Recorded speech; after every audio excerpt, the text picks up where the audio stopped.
I watched all 7 Spider-Man movies in only 3 days. Yeah, 3 days to finally answer the most asked Spider-Man question. Who is the best Spider-Man?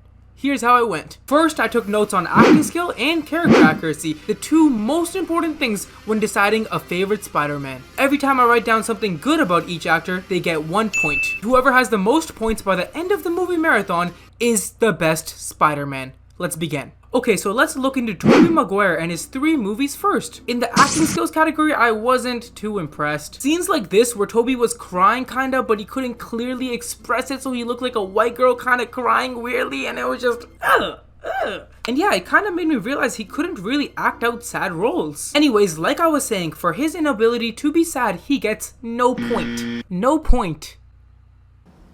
No point. No point. Sorry, you get the point. Get it? Get it? Okay, sorry. Moving on, personally, I think one of Tobey's specialities is being in pain. All right, folks, come on, help us out. Did you give him a chance? Did you? Judging from those video clips, I think it's very safe to say he gets a point in that category. And as for the final happy category, well, Tobey doesn't play a Spider-Man who expresses happiness that much, to be honest. Sure, we see him walking around smiling and stuff here and there, but we never see some genuine happy moments, and since we're looking for an overall best Spider-Man, that's very important. Let's take this scene for example, where Mary Jane, the love of Tobey's life, ran from her wedding to come be with him. I'd like to think that 99% of the population would be going crazy in this situation. Let's see what Tobey does. I love you. Fuck this shit, I'm out. Okay, obviously that's a little bit of an exaggeration, but that's basically what happened. I don't know guys, shoot me if you want, but if I was literally about to be with the love of my life, I'd probably give more than a half smile. Just saying. And I know it's not Tobey Maguire's fault because he's actually a very good actor, he just didn't show it in the Spider-Man movies, which could very well be the director or even writer's fault. Moving on to character accuracy, since I'm not actually a comic book reader, I did a solid hour of research trying to figure out what Peter Parker's original personality traits are, and I came up with shy nerdy kid and super genius. Yeah, that's all. I'll be using those 2 things to decide character accuracy. In terms of the nerdy category, Tobey definitely has the shy, loser, nerdy look. Just look at him. Look at him. Respectfully though. Respectfully. However, in terms of the super genius category, ooh, it's not the same story. Literally in the entire 6 hours of screen time, you literally see him do no intelligent things. Besides him answer a couple university questions, which, come on dude, even I do that. Am I Peter Parker? But for that reason, he also gets a 0 in that category. So concluding Tobey Maguire and his 3 Spider-Man movies, he ends with a whopping 2 out of 5 points. Wow, let's hope the other Spider-Men do better. Moving on to Andrew Garfield's 2 movies, should have been 3, but you know, whatever. His acting skill is so underrated, dude, it literally blows my mind. Like what? One thing people don't talk about enough is Andrew has a really good cry.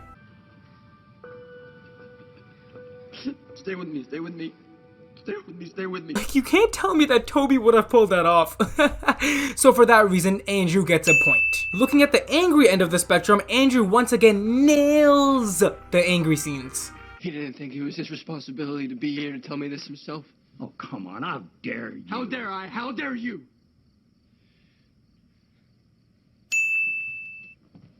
Finally, when looking at happiness, I think Andrew has a very nice nerdy smile. His smile looks genuine and real, unlike Tobey Maguire, where he couldn't even crack a full smile kissing the love of his life. Like, what the f? Also, in a really weird way, his smile kind of suits his, like, nerdy, weird persona, if that makes any sense. I know you get what I'm trying to say. Next, in terms of character accuracy, Andrew definitely has the nerdy look, 100%. Once again, just look at him. Look at him. In terms of super genius, unlike any other Spider-Man, Andrew is the only one who actually built his own web slingers. Considering no one in the entire world has made these things in real life, I'd like to think these are pretty hard to make. Wouldn't you agree? Give the man his point. Oh, there's a problem. Guys, while I was rewatching Andrew Garfield's movie, I realized I was missing something. Andrew Garfield's Peter Parker isn't actually shy. If you break it down and search up the definition of being shy, it says, being reserved or showing nervousness in the company of other people. Now keep that in mind while you watch this. Take it.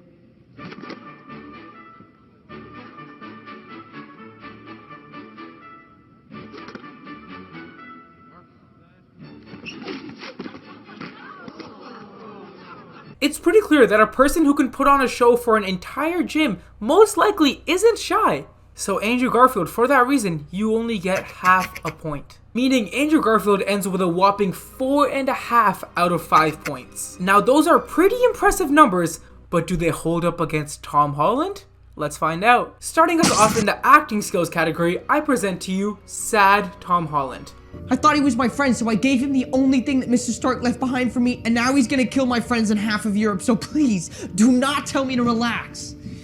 I don't know about you guys, but that little quiver he has in his voice when he's sad, the little only thing Mr. Stark left behind, is beautiful. Mwah! Beautiful. In my opinion, it makes the scene so real, and it really makes it feel like he's genuinely upset. So for that reason, Tom Holland, here's your first point. Okay, for this next angry category, this one was very hard to find. For some reason, they basically never show Tom visibly angry throughout the entire 3 2-hour movies. Like, what the fuck? But come on, guys, you guys know me. I make the best videos for you. So obviously, I watched all the movies over again until I found this. Oh, sorry, wrong clip, guys. Wrong clip. Ignore that. Here's the clip. Now what makes this a really good angry acting scene is the little shake you can see in his face. It just, wow. And on top of that, you add how focused he looks in the scene, the sweatiness he has on his face, the little red blemishes he has, and it makes for a perfect scene. So Angry Tom, here's another point. Also guys, I didn't want to say this yet, but Tom Holland is catching up to Andrew Garfield quick. Ugh. Anyways, when looking at Tom's happy category, we can look at Spider-Man Homecoming at exactly 1 hour, 26 minutes, and 15 seconds. Watch this. By combining the way he smiled in the scene with his body language, it truly shows what a real-life human looks like when they're happy. So for that reason, Tom Holland, here's another point. Guys, Tom is 3 for 3. Oh, what? Guys, my shyness senses, they aren't tingling. You wanna know why? Because Tom isn't shy. In order for me to explain why Tom Holland's Peter isn't actually shy, I need you to re-remember the definition of being shy. Being reserved or showing nervousness in the company of other people. Now keep that in mind, especially the second part, and watch this. No one has actually told me why I'm in Berlin, or what I'm doing. Something about Captain America. Now I don't know about you guys, but someone who can publicly and comfortably record is definitely not someone who shows nervousness in the company of people. AKA, Tom Holland isn't shy. Be honest with me, do you really think Tobey or even Andrew's Peter would go around like, hey guys, me and Tony here, not Tony Hawk though, No, because it's a very extroverted thing to do. So for that reason, Tom loses half a point in the shy nerdy category. But is Tom Holland nerdy? Well, the definition of being nerdy is basically having an obsessive interest in something. Now watch this. Saying there's a multiverse? Because I thought that was just theoretical. I mean, that completely changes how we understand the initial singularity. We're talking about an eternal inflation system, and how does that even work with all the... Oh my god, just take your half point, you nerd. Oh my god. Now for the final category. Drumroll please. Super genius. Now, if you couldn't already tell from the last clip, Tom is pretty smart, but what really sold the super genius factor is this clip right here. Can you pull up my web shooters?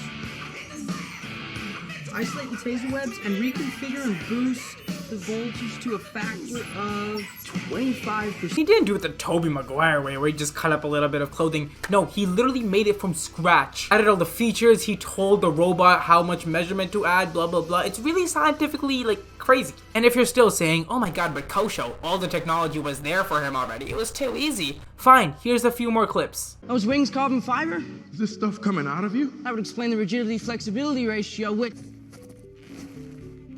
So now, adding up Tom Holland's acting skill and character accuracy points, he has a whopping 4.5 Wait, does this mean we have a tie?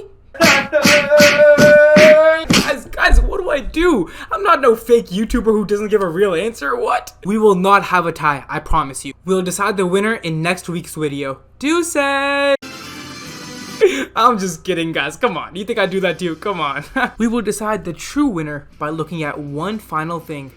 Peter Parker's morals. Because we can't have the best Spider-Man be someone that doesn't even have the right mindset. Now, can we? Of course, I could have compared suits or even strength, but how do those things help decide who the best person for Spider-Man is? With that out of the way, let's get started on the final category, morals. So Spider-Man in the original books was given the nickname the Friendly Neighborhood Spider-Man because he was a protector of his city. He didn't feel like he had to leave it at any point because morally it was his duty to protect his neighborhood. Now when we look at both Spider-Man, they do in fact do a great job protecting their neighborhood. Andrew spends his time running around the city saving the kids and fighting off a big green lizard. While on the other hand, Tom kept his city's bicycles safe and stopped a bunch of bank robberies. So don't both Spider-Man have the right morals of protecting their city? Well, not really. 9 minutes and 30 seconds into the Spider-Man Homecoming, and this happens. When's our next retreat, you know? Like, What, next mission?